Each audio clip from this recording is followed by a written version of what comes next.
इसमें उस कहानी की पूर्णाहुति हो जाती है कि जो निर्बल थे और जिन्होंने अपने को अलग कर लिया।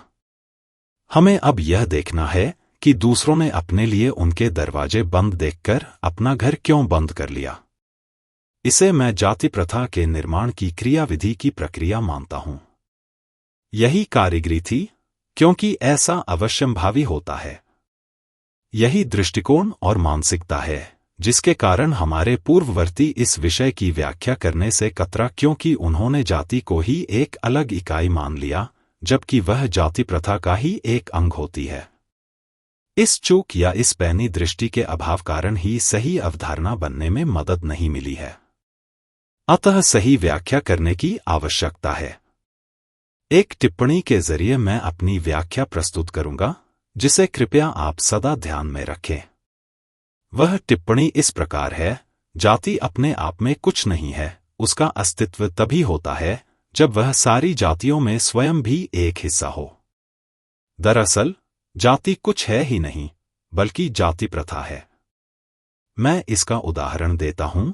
अपने लिए जाति संरचना करते समय ब्राह्मणों ने ब्राह्मण इतर जातियां बना डालीं। अपने तरीके से मैं यह कहूंगा कि अपने आप को एक बाड़े में बंद करके दूसरों को बाहर रहने के लिए विवश किया। एक दूसरे उदाहरण से मैं अपनी बात स्पष्ट करूंगा।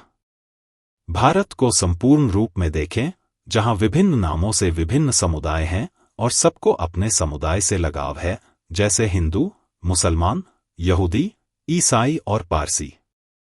लेकिन हिंदुओं को छोड़कर शेष में आंतरिक जातिभेद नहीं है, परंतु एक दूसरे के साथ व्यवहार में उनमें अलग अलग जातियां हैं। यदि पहले 4 समुदाय अपने को अलग कर लेंगे तो पारसी अपने आप ही बाहर रह जाएंगे, परंतु परोक्ष रूप से वे भी आपस में अलग समुदाय बना लेंगे। सांकेतिक रूप से कहना चाहता हूं कि यदि क सजातीय विवाह पद्धति में सीमित रहना चाहता है, तो निश्चित रूप से ख को भी विवश होकर अपने में ही सिमट कर रह जाना पड़ेगा। अब यही बात हम हिंदू समाज पर भी लागू करें। आपके सामने एक व्याख्या पहले से मौजूद है कि निजद्वैतवाद के परिणामस्वरूप जो प्रवृत्ति इस समाज को विरासत में मिली है, वह है पृथकतावाद। मेरे इस नए विचार से नैतिकतावादियों की भ्रिकुटी चढ़ सकती है। जात पात की धार्मिक या सामाजिक संहिता जाति विशिष्ट के लिए असाध्य हो सकती है। किसी जाति के उद्दंड सदस्यों को यह आशंका होती है कि उन्हें मनचाही जाति में शामिल होने का विकल्प न देकर जाति बहिष्कृत कर दिया गया है। जाति के नियम बहुत कठोर होते हैं और उनके उल्लंघन की माप का कोई पैमाना नहीं होता है। नई विचारधारा एक नई जाति बना देती है, क्योंकि पुरातन जातियां नवीनता को सह नहीं पाती। अनिष्टकारी विचारकों को गुरु मानकर प्रतिष्ठित किया जाता है। जो अवैध प्रेम संबंधों के दोषी होते हैं, तो वे भी उसी दंड के भागी होंगे। पहली श्रेणी उनकी है जो धार्मिक समुदाय से जाति बनाते हैं, दूसरे वे हैं जो संकर जाति बनाते हैं। अपनी संहिता का उल्लंघन करने वालों को दंड देने में कोई सहानुभूति नहीं अपनाई जाए। यह दंड होता है हुक्का पानी बंद और इसकी परिणति होती है एक पृथक जाति की रचना। हिंदू मानसिकता में यह कमियां नहीं होती कि हुक्का पानी बंद के भागी अलग होकर एक अलग जाति बना ले। इसके विपरीत वे लोग नतमस्तक होकर उसी जाति में रहकर बने रहना चाहते हैं, बशर्ते कि उन्हें इसकी इजाजत दे दी जाए।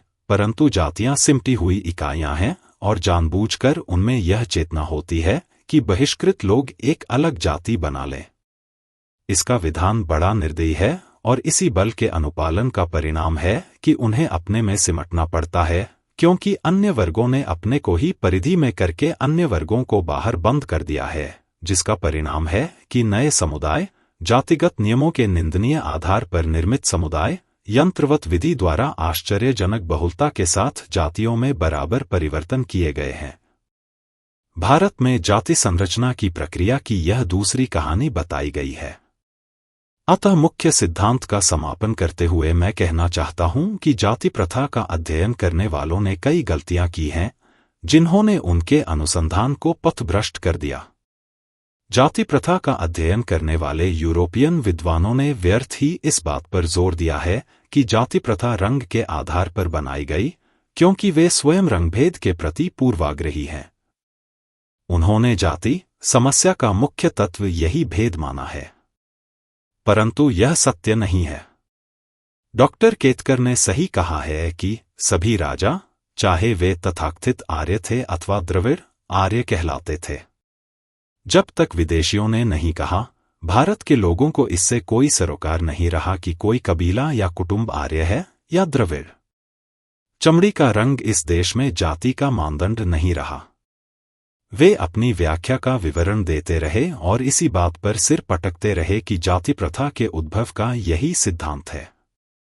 इस देश में व्यावसायिक और धार्मिक आदि जातियां हैं, यह सत्य है, परंतु किसी भी हालत में उनका सिद्धांत जातियों के मूल से मेल नहीं खाता। हमें यह पता लगाना है कि व्यावसायिक वर्ग जातियां क्यों हैं।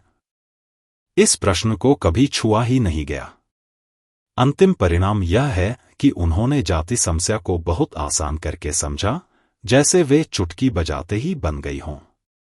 इसके विपरीत, जैसा मैंने कहा है, यह मान्य नहीं है, क्योंकि इस प्रथा में बहुत जटिलताएं हैं। यह सत्य है कि जाति प्रथा की जड़ें आस्थाएं हैं, परंतु आस्थाओं के जाति संरचना में योगदान के पहले ही ये मौजूद थीं और दृढ़ हो चुकी थीं।